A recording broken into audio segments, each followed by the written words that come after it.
are saying the exact same thing about you, that you should have warned them the virus was spreading like wildfire through the month of February instead of holding rallies with thousands of people. Why did you wait so long to warn them? Who you with? And why did you not have social distancing until March 16th? Who you with? I'm Weijia Jiang with CBS News. So, if you look at what I did in terms of cutting off or banning China from coming in. Chinese nationals. But by the way, not Americans who are also coming from China. Nice and easy. Just relax. We cut it off. People were amazed. These gentlemen, everybody was amazed that I did it. We were very early. Oh, I'm the president. And you know what I just did? And you know what I just... And by the way, when you issued the ban, the virus was already here. Okay, and you know how many people, when I issued the ban, how many cases of virus were in the United States when I issued the ban? Do you know the number? Okay, so picture this. You're Eric Trump. Your family's been under investigation for what feels like forever, right? And you've spent years defending your dad, defending the business, saying everything's fine. And then one day you wake up and grand jury testimony that's supposed to be sealed, that's supposed to be secret, just shows up online. Like someone just dropped it on the internet for everyone to see. Can you believe this? And here's where it gets wild. Because Eric didn't just find out about this through some lawyer or private phone call. No. He found out basically the same way we all did, through social media, through the news, through people tagging him and screaming about it online. And his reaction? Oh man, his reaction was to jump on a live stream, visibly frustrated, looking like he'd just been punched in the gut, and call it the biggest betrayal his family has ever faced. The biggest betrayal. Those were his words. Now, let me just say, the Trump family has been through a lot of betrayals, right? We're talking Michael Cohen flipping. We're talking about Rudy Giuliani's whole legal disaster. We're talking about dozens of former allies who've either testified against him or just walked away. So when Eric Trump says this is the biggest betrayal, yeah, that's saying something. But here's the thing that makes this story absolutely insane. It's not just about the leak. It's about what happened after.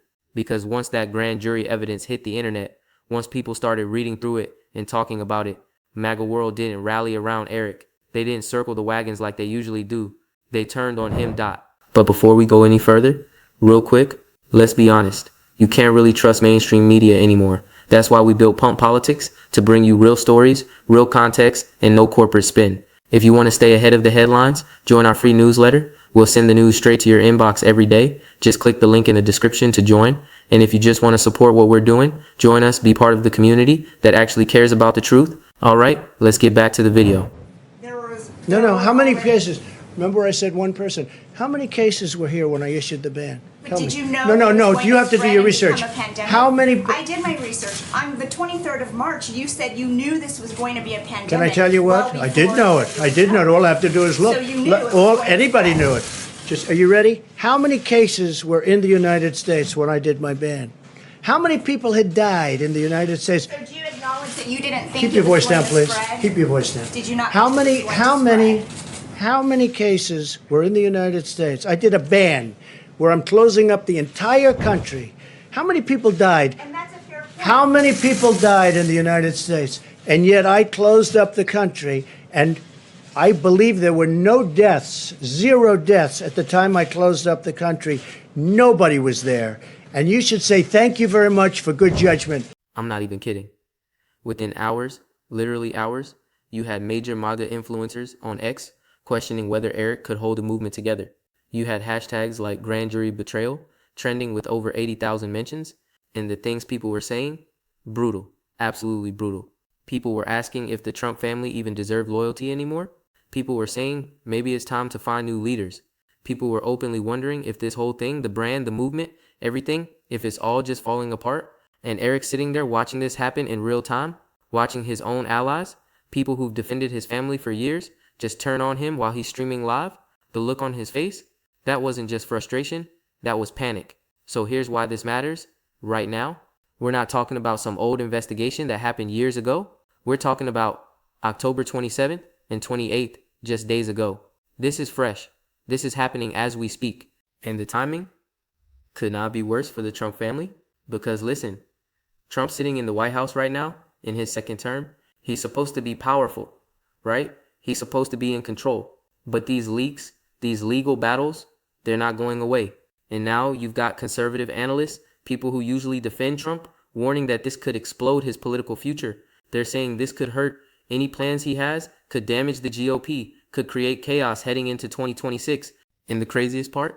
The special counsel, Jack Smith, he's not backing down. In fact, on October 27th, the same day Eric was melting down on his live stream, Jack Smith challenged House Republicans to confront him live on TV about grand jury procedures and leaks. Like he literally dared them to come at him publicly. That's not normal. That's not how prosecutors usually act. That's someone who thinks they've got the goods and wants to make a show of it. So you've got Eric Trump calling this a betrayal. You've got MAGA influencers questioning the family. You've got Jack Smith going on the offensive. You've got grand jury evidence floating around online. And you've got Trump sitting in the White House watching all of this unfold.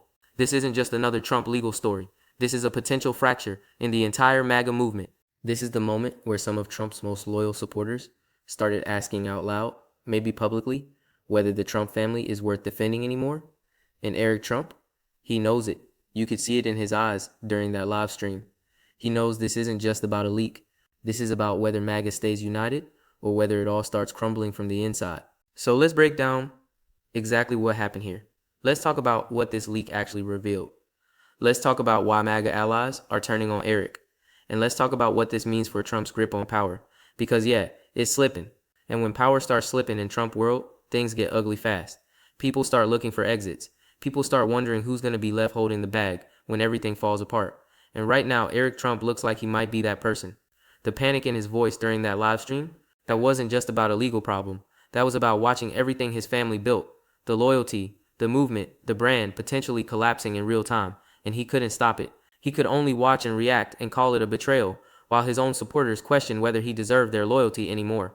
Alright, so let's rewind for a second and talk about what actually leaked here. Because, and this is important, most people don't really understand what grand jury testimony is or why leaking is such a massive deal. Here's the thing. Grand juries operate in secret. Like legally, officially, constitutionally secret. The whole point is that prosecutors can bring witnesses in, ask them questions, gather evidence, all without the target of the investigation knowing exactly what's being said. It protects witnesses. It protects the investigation.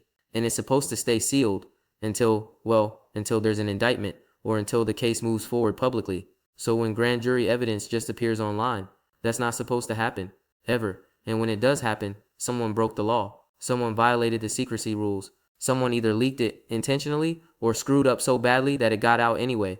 And Eric Trump sitting there thinking, who did this? Who had access to this testimony? Who would betray us like this? Now here's where the story gets even messier. Because we're talking about the New York fraud investigation against the Trump organization. This is the case that's been dragging on for years. The one about inflating property values, about bank fraud, about dodgy financial statements. The one where New York already hit the Trump organization with massive penalties. But apparently, there's still grand jury activity happening. Still testimony being gathered. Still new evidence coming in. And some of that evidence just leaked. Eric's reaction makes sense when you think about it like that. Because if new testimony is leaking, that means new witnesses, new people talking, new potential charges. And for a family that's already dealing with multiple investigations, multiple lawsuits, multiple legal nightmares, this is just another bomb dropping. But let's talk about the betrayal angle. Because Eric didn't just say this was bad. He said it was the biggest betrayal yet. So who betrayed them? Well, Eric didn't name names on that live stream. But MAGA world? Oh, they started speculating immediately. Some people thought it was an inside leak. Someone close to the family who turned. Some people thought it was a prosecutor playing dirty. Some people thought it was political sabotage from Democrats.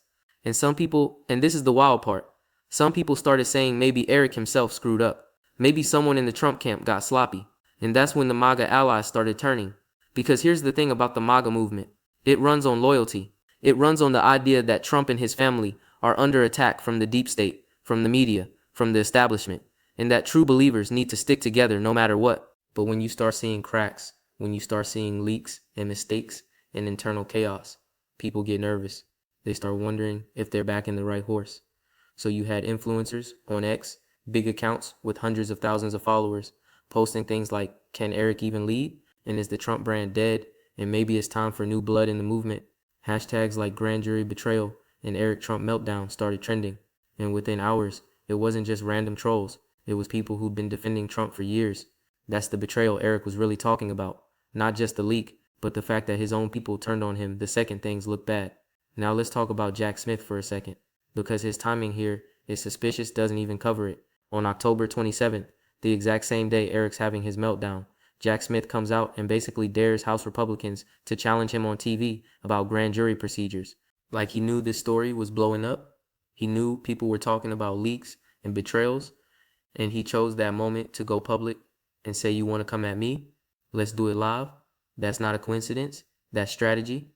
Jack Smith is a prosecutor who's been going after Trump world for years now, and he's not subtle about it. He knows how to play the media.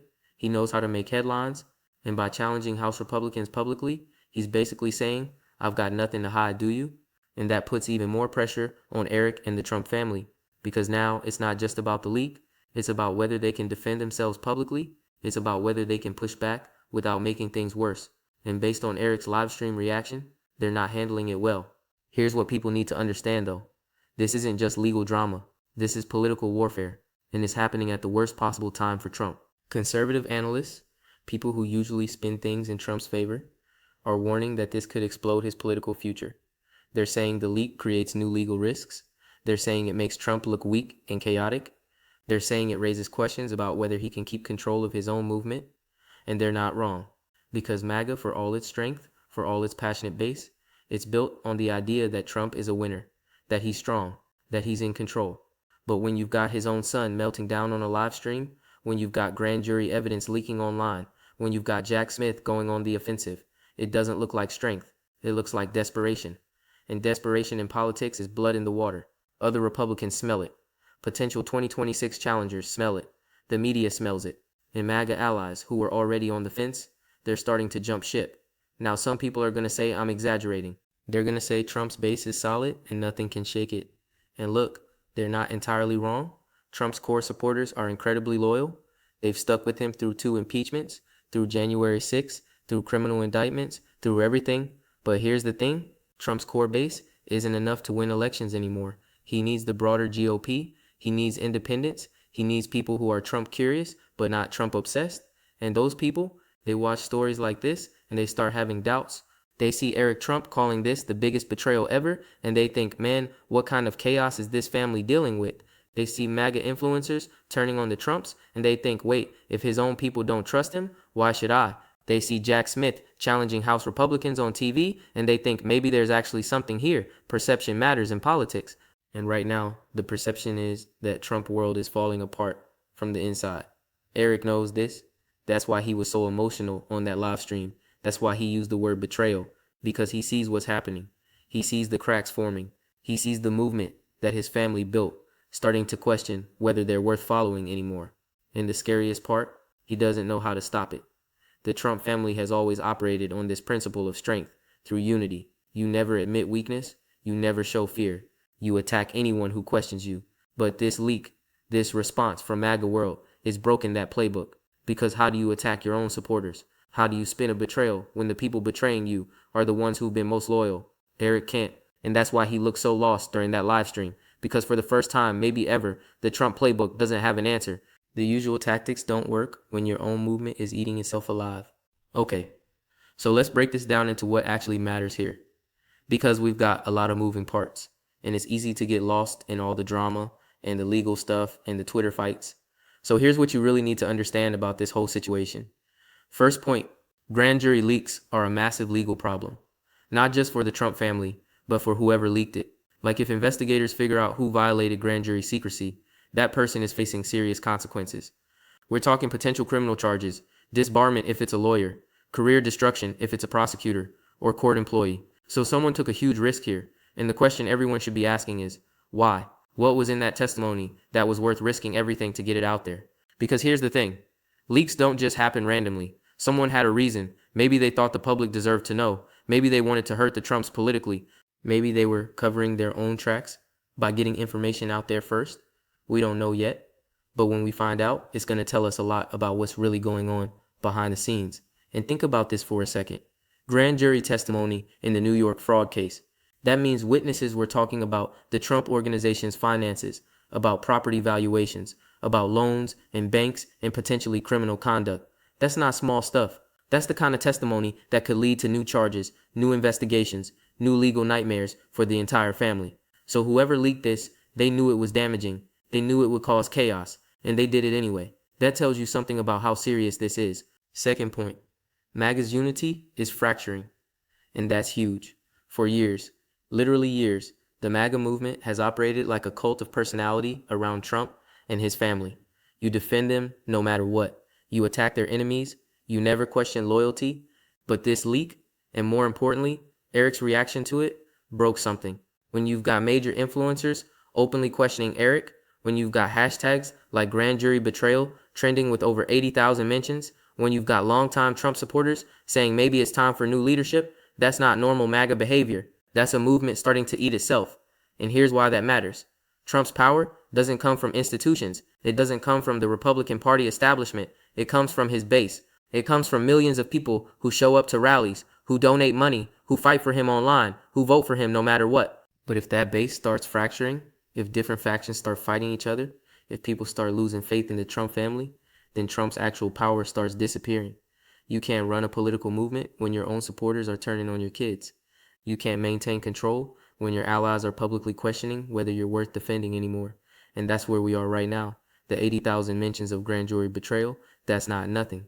That's a significant chunk of MAGA world actively engaging with the idea that the Trump family betrayed them.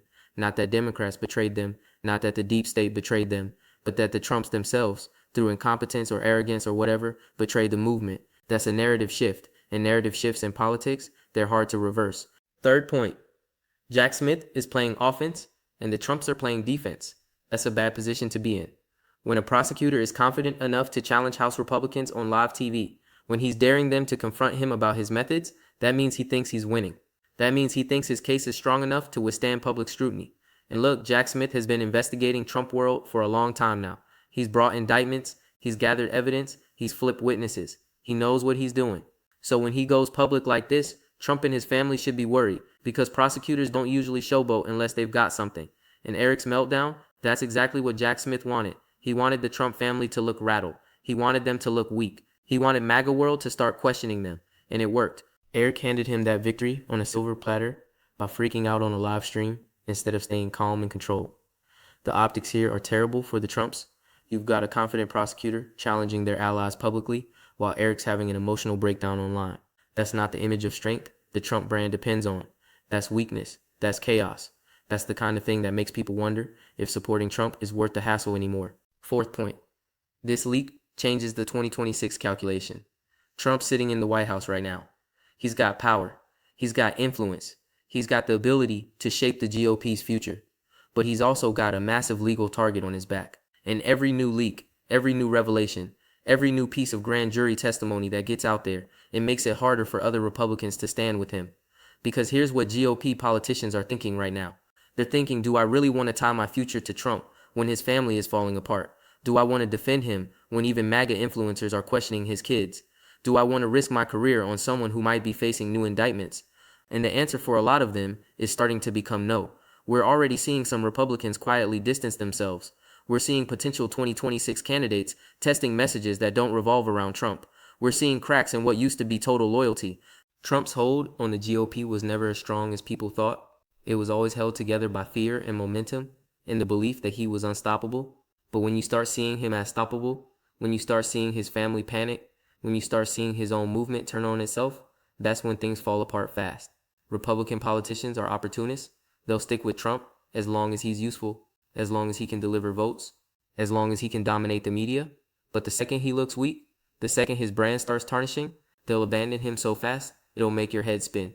And this leak, combined with Eric's reaction and the MAGA infighting, it's making Trump look weak, not invincible, not untouchable, just weak. Fifth point, the Trump organization itself is in serious trouble.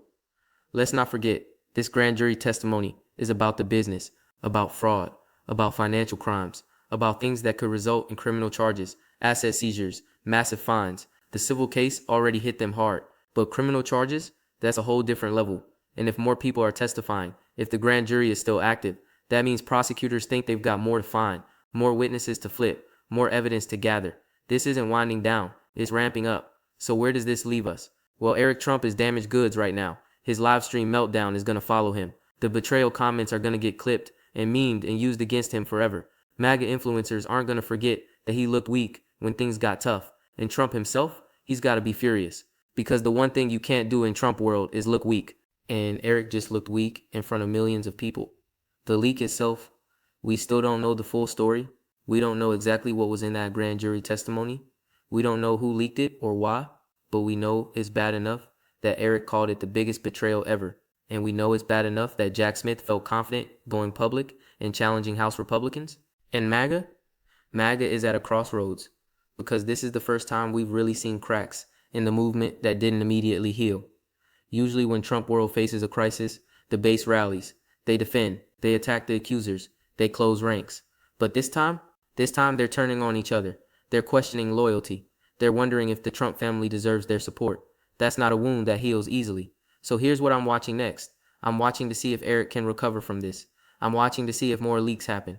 I'm watching to see if Jack Smith brings new charges. I'm watching to see if MAGA influencers keep questioning the Trumps or if they fall back in line. And I'm watching to see if other Republicans sense blood in the water and start making moves for 2026. Because this isn't just another Trump legal story. This is a potential turning point. This is the moment where the Trump movement either holds together or it starts tearing itself apart from the inside. And based on what we've seen over the last few days, I'm betting on the latter.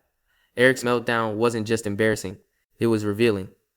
It showed us that even the Trump family knows they're in trouble. Even they can see the walls closing in.